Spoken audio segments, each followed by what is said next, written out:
Bonjour et bienvenue sur le Journal du Geek, c'est Anne et donc on continue toujours avec l'événement Next à Acer avec le fameux le Switch Alpha 12, donc un concurrent direct des Surface Pro de Microsoft, de la Galaxy Tab Pro aussi chez Samsung par exemple, ou encore du MateBook chez Huawei.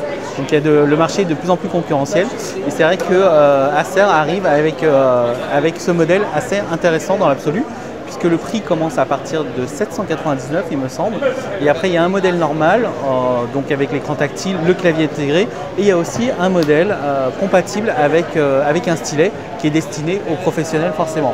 Donc on retrouve un écran de 12 pouces IPS avec une définition Quad HD, c'est-à-dire QHD pardon, de 2160 par 1440, un aspect de 3,5 comme par hasard, c'est un peu comme la Surface Pro.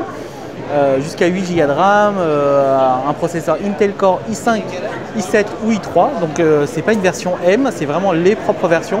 Et pour ça en fait, attendez, je finis vite fait, le tout dans 900 grammes pour la tablette et 1,25 kg pour la tablette plus le clavier. On nous assure 9 heures d'autonomie, 8 heures d'autonomie pardon, et une des choses qui est assez intéressante, c'est la nouvelle technologie Liquid Loop que je vous montre ici. Donc c'est en gros comment ça se passe, c'est une sorte de, on va pas dire water cooling mais presque, c'est en fait un système qui permet de récupérer la chaleur et de la transformer en énergie pour la reprojeter dans le liquide qui va tourner comme ça et ainsi de suite permettre justement à la chaleur de se dissiper. Comme vous pouvez le voir sur le côté, on retrouve une béquille et à partir de là avec la béquille ça vous permet de l'utiliser un peu, de la poser un peu n'importe où, c'est plutôt pratique.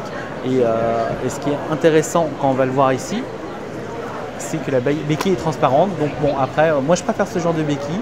Maintenant, il y a des personnes qui préfèrent peut-être le design de la Microsoft. Maintenant, c'est une affaire de goût. On retrouve à côté quand même, mine de rien, des choses qui sont quand même intéressantes.